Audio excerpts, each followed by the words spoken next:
Madam మేజర్గా వాళ్ళు ఏదైతే మనల్ని నమ్ముకొని వచ్చారో డ్రింక్ మానిపించడం అనేది మన స్టేజ్ తరపు నుంచి మనం ఆ హామీ ఇవ్వడం జరిగింది. అతను దాన్ని వాడుకుంటాడా లేదా అనేది బయటికి వెళ్ళిన తర్వాత తెలుస్తుంది. ఎందుకంటే ఇది చాలా సెన్సిటివ్ కేసు అండి.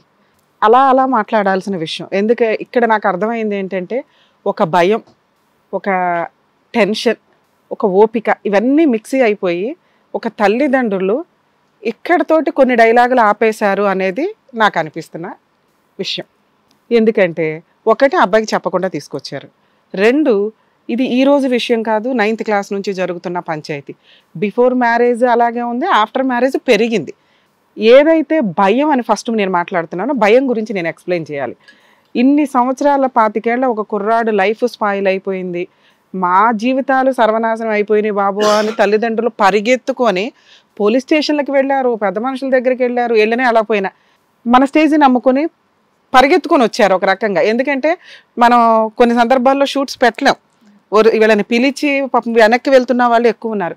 మా వ్యూవర్స్కి ముందుగా చెప్తున్నామండి, యాక్చువల్గా ఫోన్ లిఫ్ట్ చేయట్లేదు, ఇలా టెన్షన్ పడుతున్నారు. నెంబర్ ఆఫ్ కాల్స్ అండి, అటెండ్ అవ్వడం కూడా మా వల్ల కావట్లేదు. షూట్స్ కూడా కొంత చూసుకొని మేము పెట్టుకోవాల్సి వస్తుంది. ఎందుకంటే మా ప్రొఫెషన్ మాకు ఉంటుంది కాబట్టి మేము ఎంతవరకు సర్వీస్ చేయగలమో అంతా చేస్తున్నాము. దయచేసి మమ్మల్ని క్షమించండి. అందరి కాల్స్ మేము అటెండ్ చేయలేకపోతే చాలా కాల్స్ వస్తున్నాయి. దానికి 3 అపాయింట్ చేసినా కూడా వాళ్ళు కూడా అటెండ్ అవ్వలేకపోతున్నారు. తీసినంత వరకు మేము పిలుస్తున్నాం, వస్తున్నారు. సో మమ్మల్ని ఈ ఒక్క విషయంలో మా వ్యూవర్స్ అందరూ క్షమించాలి. 2, మమ్మల్ని నమ్ముకొని వీళ్ళు వచ్చిన తర్వాత వీళ్ళ బాధ ఏం చెప్తే ఏమవుతుందో, పిల్లాడి గురించి ఏం చెప్తే ఏమవుతుందో అనే టెన్షను బయట ఇలా ఫేస్ చేస్తున్న తల్లిదండ్రుల దగ్గర చాలా ఉందని నేను అనుకుంటున్నాను. ఎందుకు అంటే వీళ్ళు అబ్బాయి తాగనప్పుడు దేవుడు 100 మార్క్స్ ఇచ్చేశారు. ఎప్పుడైతే తాగుతాడో అది 2 డేసా 3 డేసా 0 మార్క్స్ మైనస్లకు వెళ్ళింది. ఒక తల్లి వణుకుతుంది కొన్ని మాటలు చెప్పడానికి. ఏం చెప్తే సొసైటీకి ఎట్లా వెళ్తుందో, అసలు తర్వాత నా కొడుకు చూసి ఏమంటాడో. తండ్రిని చూసి కూతురు భయపడకూడదు, కొడుకుని చూసి తల్లి భయపడకూడదండి. సమాజం సోషల్ మీడియా చేతుల్లోకి వచ్చి తాగుడు ప్రతి ఒక్కళ్ళకి అలవాటయ్యి ఈ 2 రిలేషన్స్ మీద డ్యామేజ్ అయితే మనం మృగాలతో సమానం, సమాజంలో బతకడానికి పనికిరాము, అడవుల్లోకి వెళ్ళి బతకాల్సి వస్తుంది యానిమల్స్ లాగా. ఆ స్టేజ్ రావడానికి ఎక్కువ టైం పట్టదు. కొంచెం ఆలోచించుకోండి. ఒక తాగుడు, ఒక సోషల్ మీడియా, ఒక టెక్నాలజీ, ఎంత దరిద్రంగా టెక్నాలజీ చేతిలోకి మన బ్రెయిన్ వెళ్ళిపోయింది, టెక్నాలజీ చేతిలోకి మన జీవితం వెళ్ళిపోయింది. దీన్ని ఎంత త్వరగా అవాయిడ్ చేస్తే అంత బెటర్. ఎంత అవసరమో అంతే వాడుకోండి. డ్రింక్ చేస్తారా సోషల్గా, అందరినీ మేమేమి ఇప్పుడేం చేయలేం. కొన్ని కల్చర్లు ఉన్నాయి, కొన్ని వ్యవహారాలు ఉన్నాయి. ఎంతవరకు అంతవరకు. ఈ రోజున ఒక 25 ఏళ్ల కుర్రాడు అద్భుతంగా మాట్లాడుతున్న 100% తెలివితేటలు ఉన్న ఒక కుర్రాడు అబ్బాయి టాలెంట్ వాడితే ఒక 2-3 బిల్డింగ్లు కట్టేవాడు ఈ పాటికి. ఎందుకంటే 10th క్లాస్ ఇంటర్మీడియట్ నుంచి వర్క్ చేయడం స్టార్ట్ చేసిన వ్యక్తి ఒక తాగుడు వల్ల 2 తల్లిదండ్రులు బాబోయ్ అని భయపడే స్టేజీలో ఉన్నారు. పూర్తి మాట కూడా చెప్పలేని పరిస్థితిలో ఉన్నారు అంటే ఒక్కసారి ఆలోచించండి. ఎందుకంటే ఇక్కడ వరకు మేము చెప్పగలుగుతాం, కానీ ఇంటికి వెళ్ళినాక పరిస్థితి వేరుంటుంది. మా అదృష్టం బాగుండే అబ్బాయి ఏమి తాగకుండా వాళ్ళని ఏం చేయకుండా ఉంటే మమ్మల్ని నమ్ముకొని వచ్చినందుకు థ్యాంక్స్ రమేష్ గారు మీకు. ఇన్ కేసు ఏదైనా జరిగితే మాత్రం ఖచ్చితంగా అమ్మ మీ వెనకాల మేము ఉంటాం. ఇప్పటిదాకా పోలీసులు ఉన్నారు సారు, నేను ఇమ్మీడియట్గా వస్తాం తల్లి, లీగల్గా నేనేం చేయాలో హెల్ప్ చేస్తాను, మెడికల్గా సార్ ఏం చేయగలరో చేస్తాం, మీరు భయపడాల్సిన అవసరం లేదు. ఇలా చిన్నప్పటి నుంచే కొడుకులు తాగుతున్న వాళ్ళు కూతురు కూడా తాగుతున్నారు. అలా ఎవరన్నా ఉంటే ఆ మహానుభావులు బాగు చేయడానికి ముందు డాక్టర్స్ దగ్గరికి తీసుకొని వెళ్ళండి. పరువు పోతుందో ఇంకొకటి అనుకుంటే పీకల మీదకి వచ్చేస్తుంది. వీళ్ళ భయం ఎక్కడ దాకా ఆగిందంటే ఏం చెప్తే ఏం వచ్చింది. ఎందుకంటే మిగతా 20 days బాగానే ఉన్నాడు కదా, సరే 10 రోజుల కోసం ఓపిక పట్టారు. ఇప్పుడు వాళ్ళ వయసు అయిపోయింది, ఇంకా ఓపిక పట్టడానికి వాళ్ళ దగ్గర లేదు. అందుకు పారిపోయి వచ్చారు. నా కొడుకుని ఎవరన్నా బాగు చెయ్యండి, వదులుకోలేరు, ఉంచుకోలేరు. కర్మ ఎక్కడో పాపం చేస్తే ఇలా జరిగిద్ది. పోనీ నువ్వేమన్నా వదిలేసి ఉంటావా? అది లేదు, నువ్వు మేజర్ అయిపోయి వదిలేసి ఉండిపోవాలా. వేరే కంట్రీస్లో వదిలేసి ఉంటారు. మనకేంటంటే వారసత్వం అట్లాగే కూర్చొని తినాలా, లేకపోతే వీళ్ళ మీద వాళ్ళు, వాళ్ళ ఆస్తుల మీద వీళ్ళు, ఈ లిటిగేషన్లే తప్ప హ్యాపీగా ఉందాం ఎవరి కాలం అన్న రిలేషనే ఇక్కడలే. తండ్రి మిషన్ లాగా వర్క్ చేసి ఈరోజు ఆ మిషన్ డ్యామేజ్ అయ్యి పక్కనుంటే ఆయిల్స్ వేసి రిపేర్ చేసి డాడీని అలా మనకు ఉండాలా. అలా ఒక డాడీని ఉంచుకోకుండా ఈయన నేను ఇంటికి వెళ్ళాను, నేను డబ్బులు ఇవ్వను, నాకు సంబంధం లేదు, ఓన్లీ నేను వచ్చేది తాగుడప్పుడే, వచ్చానా ఎరగదీశానా వెళ్ళానా, నేను వాయి తీయడానికి నాకు 2 కావాలి అంటున్నాడు, వస్తున్నాడు. మిగతా 20 days ఇంట్లో ఎక్కడున్నాడు? ఉండి వాళ్ళకి ఏదైనా ఇచ్చి మిగతా రోజులు కొడుతుంటే పోనీలే బాబు ఇస్తున్నాడా, 100 రూపాయలు ఇస్తే అది వసూలు చేసేదాకా వీళ్ళకి సినిమానే. ఆ 100 ఎందుకు తీసుకుంటారు బాబు, నువ్వు మా ఇంటికి రావద్దు, మీ 100 నాకు వద్దు. ఇది మేము అడుగుతున్నది ఇక్కడ నుంచి.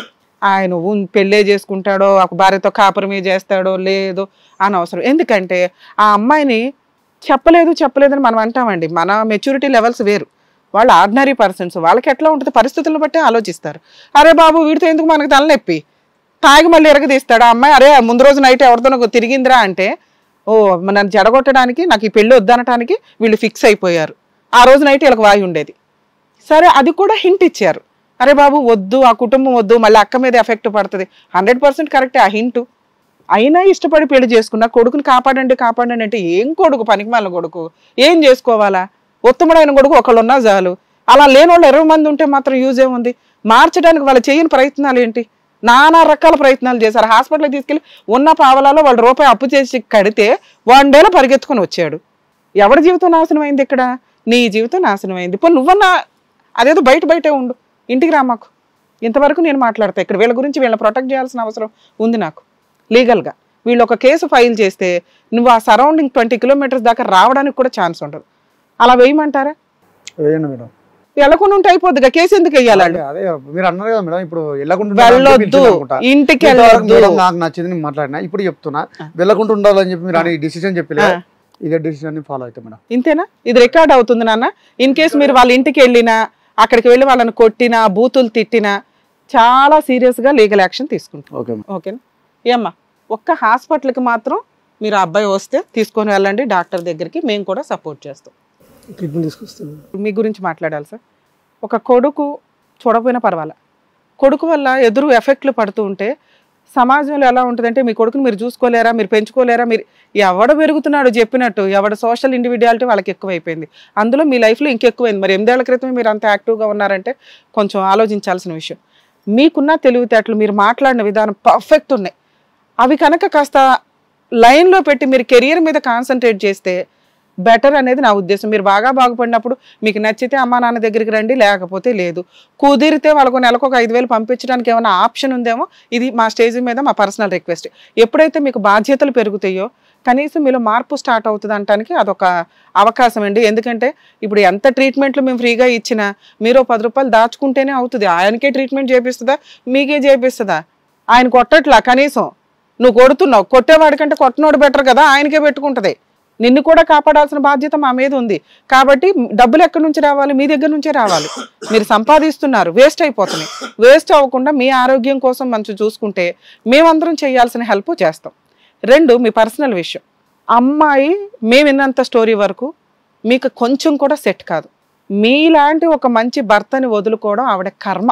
ఇక్కడ మంచి కొడుకు కాదేమో కానీ నువ్వు మంచి కుర్రాడివి, మంచి భర్తవి అవడానికి ఎక్కువ ఛాన్సెస్ ఉన్న క్వాలిటీస్ వ్యక్తివి. ఆ అమ్మాయి గురించి మేము ఇక్కడ ఓపెన్గా మాట్లాడలేము, ఎందుకంటే మళ్ళీ ఆ ఎఫెక్ట్ మీ సిస్టర్ మీద పడడానికి అవకాశం ఉంది. వాళ్ళే వద్దంటున్నారు. అలా ఒక వ్యక్తి, ఒక అమ్మాయి, మెయిన్గా ఒక వైఫ్, నా వద్దురా బాబు ఇతను అంటే కాళ్ళకి దండం పెట్టి ఒక చీర పెట్టి విడాకులు ఇచ్చి పడేయండి అంటాను నేనైతే. ఎందుకంటే మనం ఇవ్వకపోతే 498 డీవీసీ, మెయింటెనెన్స్లు, ఎదురు ఏదైనా ఆస్తులు ఉంటే లాగడాలు, ఇవన్నీ వేసి సినిమాలు చూపించేస్తున్నారు. అబ్బాయిలను కాపాడలేక చేస్తున్నాం మేము ఇక్కడ. నీకు ఒక బంపర్ ఆఫర్ దేవుడు ఇస్తే సైన్ పెట్టి ఇచ్చిపడే మ్యూచువల్ డైవర్స్. ఒకవేళ ఇప్పుడు ఆ కేసు డైవర్స్ పేపర్స్ పంపించారు, మీరు పెట్టిన డైవర్స్ అగ్రిమెంట్ కింద లెక్క పంపించేయండి. 2 కోర్టు నుంచి పేపర్స్ వచ్చినాయి. మీరు కోర్టుకు వెళ్ళకపోతే ఎక్స్పార్టీ ఆర్డర్స్ వస్తాయి. ఓ 6 months తర్వాత వెళ్ళి ఆర్డర్ కాపీ తెచ్చుకోండి. ఈలోపు మీరు ఆరోగ్యం కోసం మాకు ఒక ఛాన్స్ ఇవ్వండి మిమ్మల్ని మార్చుకోవడానికి ఆరోగ్యపరంగా.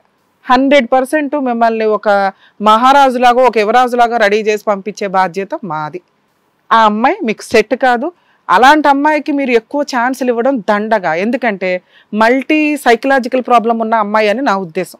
ఇక్కడ మీ బావగారే చెప్పారు ఆ అమ్మాయి వద్దురా బాబు వదిలేయని. సొంత చెల్లి గురించి ఆయన చెప్పిన తర్వాత కూడా ఏళ్ళని ఆళ్ళని అనుకోవడం వేస్ట్. ఎందుకంటే నువ్వు వెనకేసుకు రావాల్సింది మీ సిస్టర్ని, మీ అమ్మా నాన్నే మాత్రమే, మీ బావగారిని. ఆయన కూడా నీకు కొంత ఉన్నంతలో సపోర్టే చేశాడో కొట్టాడో ఏదన్నా. వాళ్ళు కాపురానికి రాకుండా, డైవర్సు ఇవ్వకుండా మనకి సినిమా చూపిస్తుంటే మనం లీగల్ అటాక్ ఇవ్వచ్చు.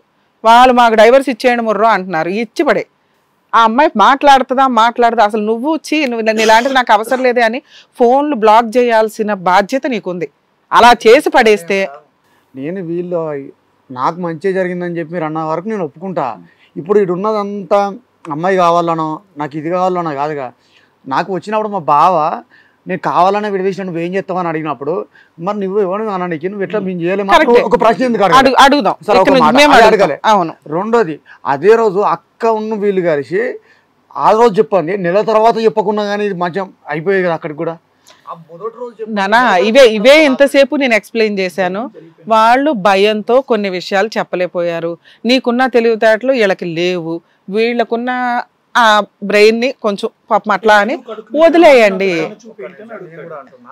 ఇప్పుడు అక్కడ ఉన్న విషయంలో వీడు ఏం చేస్తాడు అన్న భయం మీద చెప్పలే. అవును అవును నా మీద ఒక భయం మీద కానీ ఏం చెప్పకుండా అదే ధైర్యం ఇక్కడ తీసుకురావడానికి వచ్చింది కదా మేడం. ఇప్పుడు అదే నాన్న, ఇప్పుడు ఒక 8 ఏళ్ల క్రితం స్టోరీ వేరు. ధైర్యం రాలేదంటే కొడుకు జీవితం బాగు కోసం చెప్పడానికి రాలే. దానికి నేను ఆన్సర్ చెప్తాను. 8 ఏళ్ల క్రితం వాళ్ళ ఓపిక వేరు, వాళ్ళు తట్టుకునే విధానం వేరు. ఇప్పుడు ఓపిక వేరు, వాళ్ళు ఇంకా మిమ్మల్ని భరించడానికి రెడీగా లేరు. భయం కాదు, తెగిచ్చేసి పోవడానికన్నా రెడీ అయిపోయారు. మిమ్మల్ని ఎంత మేము ఎక్స్ప్లెయిన్ చేసి ఎందుకు బతులాడుతున్నాం అంటే మీరు పాతది పట్టుకోకండి. పాతప్పుడు వాళ్ళకి ఓపిక ఉంది, మిమ్మల్ని మార్చుకోవడానికి ప్రయత్నించారు. వాళ్ళ భయం వాళ్ళకుంది, చెప్పలేదు. ఇప్పుడు పరిస్థితి వేరు, వాళ్ళు భరించే పొజిషన్లో లేరు. మీరు మారాలి, మీకోసం మేము మీ వెనకాల ఉంటాం అంటున్నాం. మీరు అడిగే రెండో క్వశ్చన్ అయిపోయింది నాన్న, నువ్వు ఎక్స్క్యూజ్ చేయాల్సింది ఎవడన్నా ఉంటే తల్లిదండ్రుల్ని. ఇప్పుడు దాకా మనం తిట్టాం కదా, ఇప్పుడు నుంచి వదిలే, వాళ్ళ బతకని వాళ్ళ పాపన వెళ్ళిపోతారు అనుకో. ఎంతకాలం బాధపడతారు కుటుంబం? అయిపోయింది కదా. ఎక్కడ తిప్పి కొడితే ఒక 2 months 1 year 1.5 year marital duration. ఆ అమ్మాయికి అంత ఇంపార్టెన్స్ ఇవ్వాల్సిన అవసరమే లేదు. ఆ క్యారెక్టరే కాదు ఆ అమ్మాయిది. మీరు బంగారం లాంటి వ్యక్తి, మీరు మారితే సూపర్ కొడుకు. అట్లాంటి కొడుకు ఎవరికి ఉండరు. లీగల్ గా అమ్మాయి వద్దు, మ్యూచువల్ డైవర్స్ తీసేసుకోండి, లేదా కోర్టుకి వెళ్లకుండా ఉండండి, ఎక్స్పర్ట్ ఆర్డర్స్. మీరు కొన్ని రోజులు వీళ్ళ సరౌండింగ్స్ కి వెళ్ళకండి. మా రిక్వెస్ట్ వాళ్ళని కొట్టొద్దు, తిట్టొద్దు, ట్రీట్మెంట్ కి రండి. మేము 100% మీకు చేయాల్సిన సపోర్ట్ చేస్తాం. అలా కొట్టిండు అంటారు కానీ ఆ తాయి మాత్రమే ఒకరు పొరపాటు చేయబడ్డా కూడా నాకు గుర్తులేదు. టాపిక్ మాత్రం ఇది కాదు మేడం. మనకి కనిపించే ప్రత్యక్ష దైవం అంటేనేమో నాకు నార్మల్ కొంచెం గుర్తుంటది కాబట్టి నేను ఒప్పుకుంటా. ఒక చేయి పొరపాటు లేచిందేమో తాకింది తాగలు నాకు ఐడియా లేదు. ఇవన్నీ తాగుడులో జరిగినాయి కాబట్టి మేము మానవత్వంతో నేను వెనకేసుకొచ్చి మాట్లాడుతున్నాం. అదే ప్రాక్టికల్ గా నువ్వు కాన్సన్ట్రేషన్ లో జరుగుంటే మాట్లాడడం, ముందు జైలుకి తీసుకెళ్తాం. అన్కాన్షియస్ లో జరిగింది మేడం. ఇప్పుడు ఇంత జరిగిన తర్వాత కూడా సరే నీకు అక్క ఇంపార్టెంట్ కాబట్టి నువ్వు అక్కని ఉంచుకో. ఎవరిని తీసుకురారు, వాళ్ళ బతుకనివ్వండి. పోతాను ఇప్పుడు నాకల మంది ఉంటుంది. ఆ నాన్న చెప్పు వస్తానా అని చెప్పి వాడు గుర్తారు. వాళ్ళ ఇంట్లో కలిసి ఉంటుంది.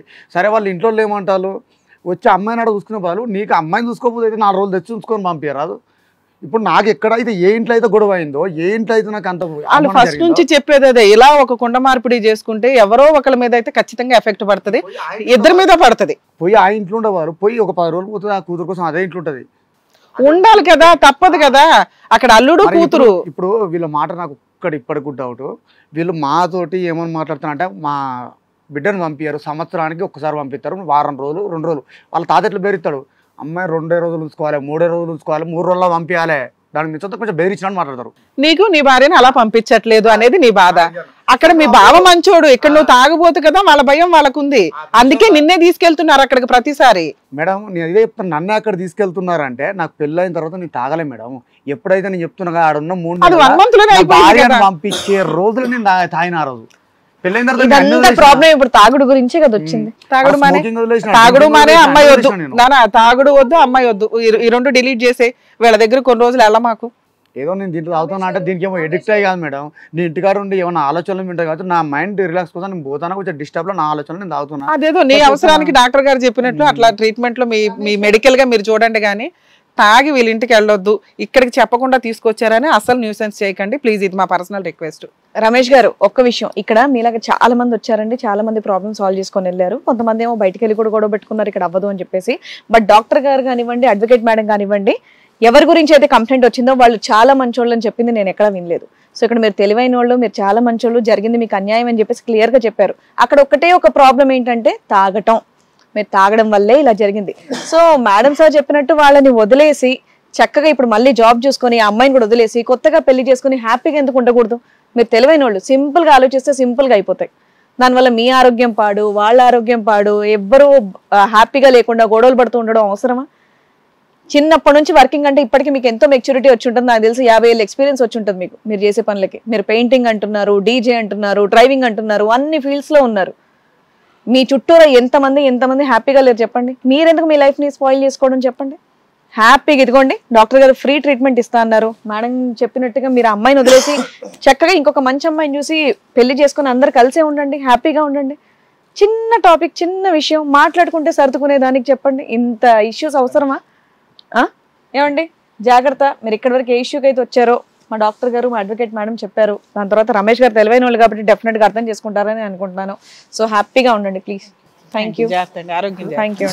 నెక్స్ట్ వారం అలాగే. థ్యాంక్ యూ అండి.